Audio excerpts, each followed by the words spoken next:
Welcome to episode 4 of the Self-Care 101 podcast, where we talk about work-life balance, mental health and mindset. Thank you so much for listening today.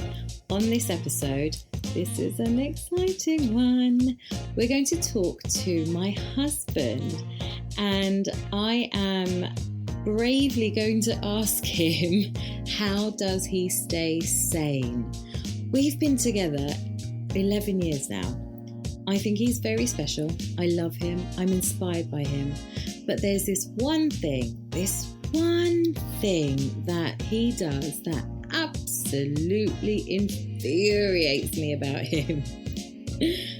I recently wrote about depression's downward spiral and how easy it is to fall. And in that piece, I shared my husband's response to me to a potentially depressive event. I was really stressed out and worried, and my husband just continued to sit there and eat his dinner. He just sat there and ate his dinner. I didn't speak to him for the rest of the day, the rest of the night, and then come morning, he was the epitome of supportive husband. Helped me out with the child and made me a coffee, made me want for nothing. He was amazing. I loved him again. Now, a few weeks later, I randomly started laughing to myself. I was basically reliving what had happened that night, and I honestly was laughing so hard I almost peed a little. That's an attractive picture. Anyway, I realised that one thing that annoys me so much about him, that one thing, it's that he puts himself first. Every time he puts himself first. He always has done, and he probably always will. But so long as I don't beat that good thing out of him. And the irony, the absolute irony of this one thing that annoys me about him is the main thing that I help my clients with, helping them put themselves first without the guilt as a first step to them achieving their goals, right? And it still makes me laugh. Anyway, it inspired me to want to interview him. I want him to share with you what he does to manage his mental health. Now, we've been through a lot together. Money troubles, dating troubles, our baby almost not surviving. So we've had our fair share of those marriage vows in a very, very short space of time. It makes our relationship unbreakable, but at the same time, at any point, it could have broken us as individuals. And he has this amazing way of managing his mental health, even though he's not doing and fulfilling all of his self-care needs that he would normally do. And I feel inspired by him. I enjoy him. He is my rock. And I think that it might be an interesting listen. Okay, so I'd like to start by welcoming to the show my husband, Mr. Dwayne McClymont. Hi, babe. Hello, babe. You all right? Yeah. I just have to tell you, this is super awkward for us, me interviewing him, and we have giggled and laughed about it, and I have gotten quite annoyed with him, but we're here, we're doing it, so I hope he complies. Yes? He's just looking at me. All right. Okay, babe. So I've introduced you. I've sort of talked about the trials and tribulations of our life so far and all the stress that's come with it, and I thought it'd be interesting for the listeners to hear about how a guy, a man, a male, has dealt with his mental health, and who better to turn to than you, my strong husband. So with all the stress of life, the pressures from me, how do you manage to keep your mental health in check when you're not able to do the things that you'd normally do? So like you like to go to the gym, right? To work out, clear your head, etc. And I know since we've moved and you've had a new job, you haven't been able to go to the gym yet. So how are you managing your mental health? How are you managing stress? I just take 1 minute, one day at a time. If I'm faced with any challenges, I normally just take like 5 minutes to process anything, and then I would choose the best response, basically. That's what I do. Like you were saying, because I don't get to go to the gym, I then take opportunities at work to be more physical to compensate for not going to the gym. Okay. And does that? That helps, yeah, because I feel like physically I'm getting rid of some of that stress, because a lot of guys, they do get rid of stress through physical exertion. So. Right. So when you were growing up, if you can think back all that time ago. It's not that He's long 40 ago. in January, so... Yeah, don't remind me. So if you look back in your life, did you dream about what your future would look like, or did you have a vision of what your future would look like? Yeah, I had a vision of what my future would look like, but it wasn't like too far into the future. You know, everybody used to talk about the 5-year plan. So I kind of like budgeted for that length of time. And I guess when that 5 years was up, I would budget for another 5 years. Yeah. So yeah, I had this vision of what my life would look like in the next 5 years. Didn't quite work out. But then within those 5 years, when I budgeted for the next 5 years, I kind of knew what I wanted to do more and more and kind of work towards that. So what drives you? I guess just being happy, really, just being happy with everything. We can always grumble about what we don't have, but then you've got to be grateful for what you do have. And part of what keeps me positive is actually looking at the positives. Yeah. So it's interesting that you said it's about being happy, what keeps you happy. So can you quantify what makes you happy? To be honest, just like obviously having you, having Micah, having a loving family support system around us both, great friends, and yeah, I guess we could always want more. Yeah. But do we need more? Then having those important relationships and the support. It's interesting. It's interesting that you say that. The relationships that you have in your life are what quantifies what makes you happy, because a lot of the time when we're thinking about what makes us happy, it's having, you know, this great job and, you know, the money to spend on the things that we want to spend the materialistic things, but all of that is going to be there no matter what. Like, but the things that we choose to like work on, like if we put half the energy into work, into our relationships and the love that surround us, would that make us more happier? Obviously, the answer is yes. But in actual fact, most people tend to just work and throw all of their energy into that and their source of income, thinking that that's going to make them happy, instead of putting more energy into the things that really, truly do make you happy, the little things. Oh, he's going to make me cry. He's being so lovely. You wanted an interview, didn't you? Okay. All right. So you had your every 5 years you'd budget for what that future would look like. Yeah. So you're now in the present, okay? And if you can assess the last 5 years, for instance, I know we've been together a long time. We've been together for 2 budgets of your future vision. So how does life look like now? Like, how does it look now for you? Are you content? Are you happy? Do you have regret? What does life look like for you now when you assess it, especially as you're approaching 40 and you're having a bit of a moment of reflecting on your life, like most of us do? Yeah, everybody does. Yeah. Every year when you, especially when it's a milestone year as well. To be honest, what life looks like right now, I would have to say I'm content. I'm definitely happy. Stable job. We're both doing well. Micah's doing great. Yeah, I'm fully content. Just want to make the family bigger, really. That's all. He can do that on his own. Yeah, we'll see how that works out.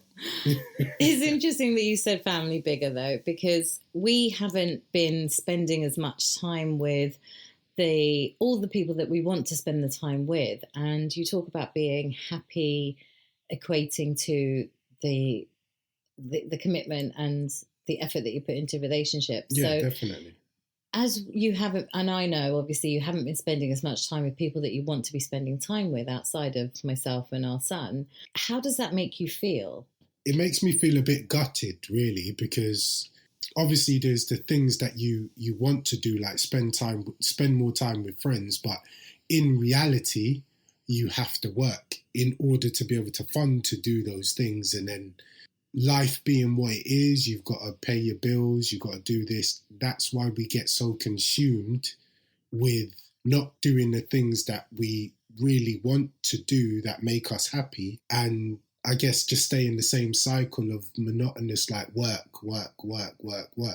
So I definitely take those, like, so you kind of not settle, but you take your small wins where you can. So if I can't spend time with friends, spending time with family, and obviously we have to be, before we were anything, we had to be friends first. So in essence, you're my best friend. And no, like being serious, you're my best friend because you're the person that I confide in most. Whereas if I was spending more time with like friends, obviously it would be kind of like an offset. You know what I mean? Yeah. Like some things that I wouldn't want to trouble you with, I would probably trouble them with, and vice versa for them. Do you see what I mean? So, I mean, I appreciate what you've just said. Just so you know, listeners, I didn't know I was his best friend.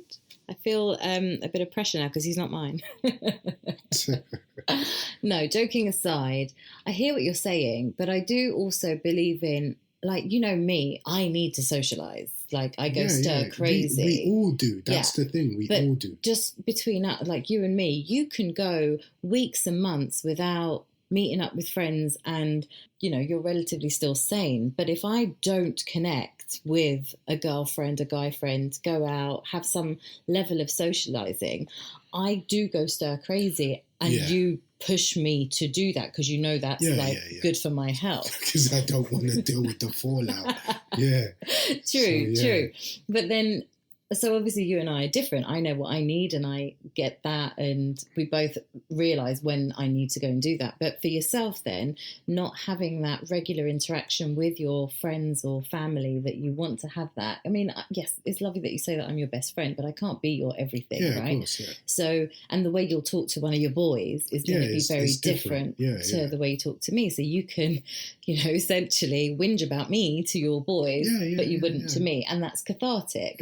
So when you're not connecting with your guys in the same way, how do you manage to stay on top of things with managing your stress? Because you've got work stress, obviously you've got demands from me, and then you're not able to have the gym time that you'd want. I hear that you're getting, you know, a bit of physical activity through the work that you're doing, but how do you manage and how do you cope not spending time with those people?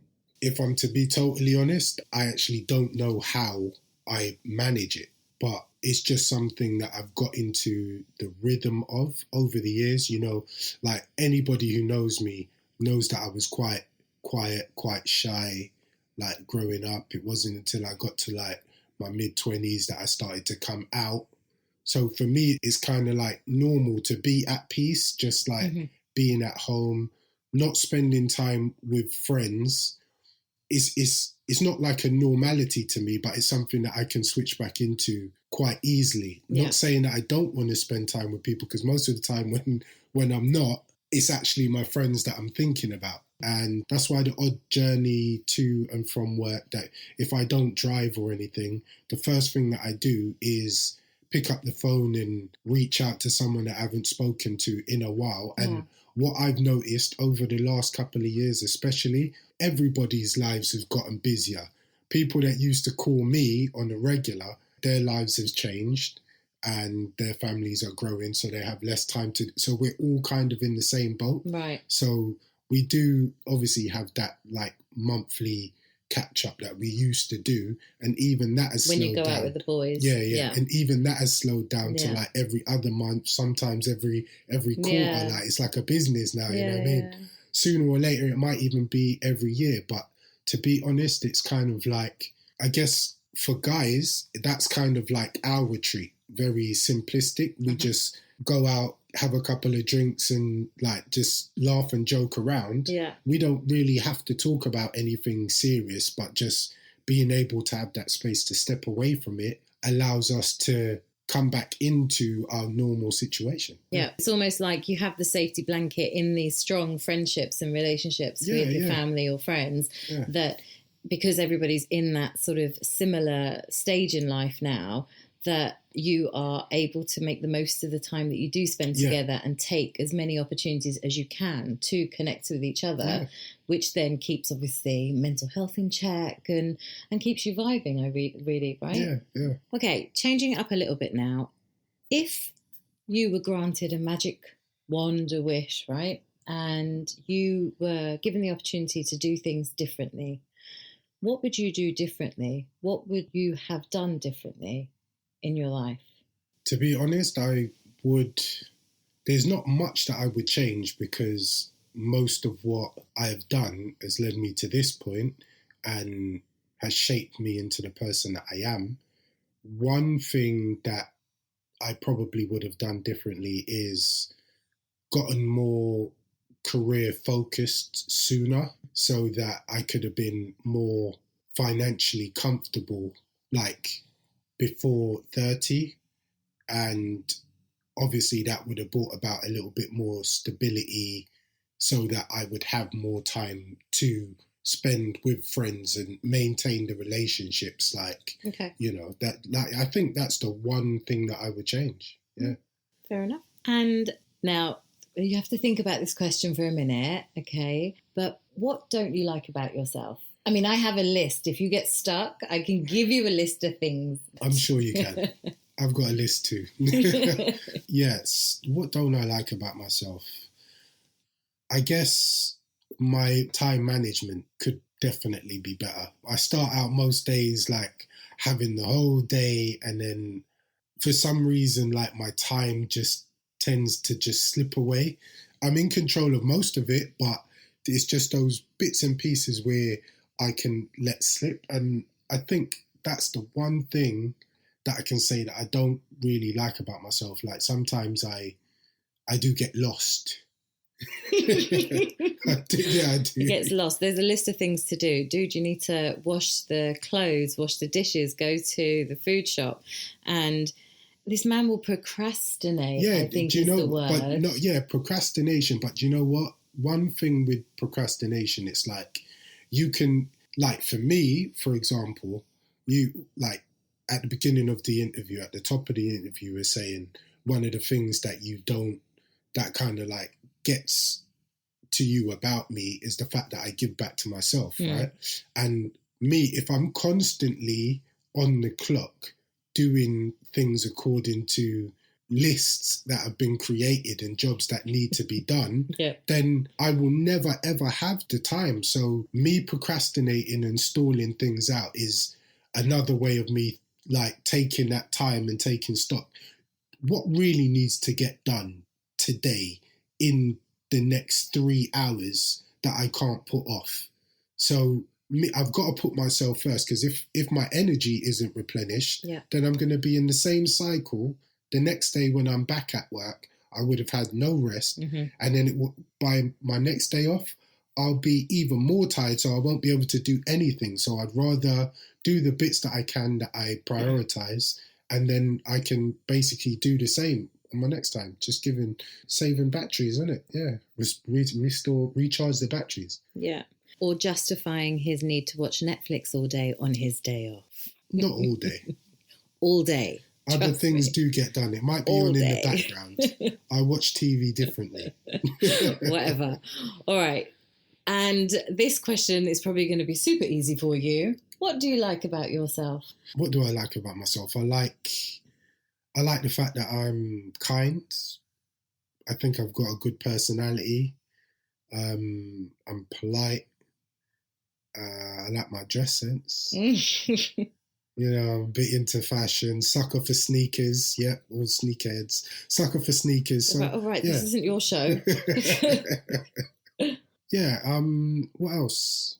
Yeah, I guess that's what I like about myself. I'm not going to toot my horn too much. Oh, he's also very sensitive. Sometimes I take the mickey with him and say that he's a bit precious. Yeah, but that's not something I like about myself. No, but I like it about him. I'm too sensitive. I like about him. He is sensitive. Sometimes when we're getting into it, I forget the fact that he is sensitive, and I can be quite harsh in an argument. So I do really appreciate that side of him, because I can sometimes be a bit too much, right? It's all right, you can say it. No comment. He doesn't want to have a fight. Okay. And finally, husband, what advice would you give to other men in a similar situation to you? So guys who are, approaching the whole family situation, or that they're spending lots of time at work and, trying to build their careers up and stuff, and they're not getting to spend as much time on themselves, on the outlets that help them, stay sort of mentally comfortable. What would you advise them to do in this situation, or what advice could you give? Advice that I could give definitely would still be around time management. I think everything kind of like boils down to time management. Make time for the things that count. Anything that you can put off or prioritize and like put that further down the list. Prioritize the things that are important. Your health, your well-being is important. Do a little bit of what makes you happy first. Yeah. And the things that are always going to be there every day, they need to be done every day. There's no need to prioritize those things over things like family, friends, and your own health. You know what I mean? If you feel that you need to go for a walk, go for a walk. Clear your head. If you feel that you need to go to the gym and get your adrenaline going, do that. Okay. Do what makes you happy. Take care of yourself so that you can take care of your family, you can take care of your friends. If you're not healthy, then you won't have anything healthy, will you? Thank you very much, Dwayne McClymont, for joining me on the Self-Care 101 podcast. You're welcome. You're welcome. It's a pleasure. Thank you for having me. So that was a nice little interview. It was quite funny doing it, as you heard. No scripts, just us being us. I thought it was interesting to find out about him using work to be more physically active, where he's not able to go to the gym. I personally didn't actually know that he was doing that, so I'm pleased as his wife to find that out, and that he has got some level of outlet to help with channeling stressful situations. So that's really good. I liked his little thing about meeting the boys to retreat, like that's their own little retreat, to have some space, to step away from the stresses of life, and it allows you to come back to yourself a little bit. I thought that was quite interesting. And I really liked his little procrastination admittance, because my gosh, does he annoy me with his procrastinating. I mean, get the jobs done at the first part of the day. It will take you an hour, hun, and then you've got the entire day to Netflix and chill, and I won't say anything. But he won't do it. He'll literally do it 15 minutes before I come into the house, and I'm not silly. I know that those dishes are freshly wet.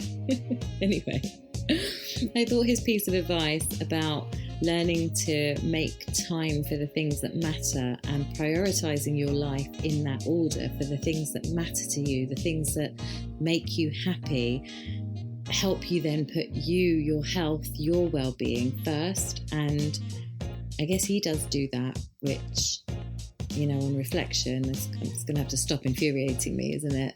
Because it's actually quite admirable what he's doing. And I hope that was useful.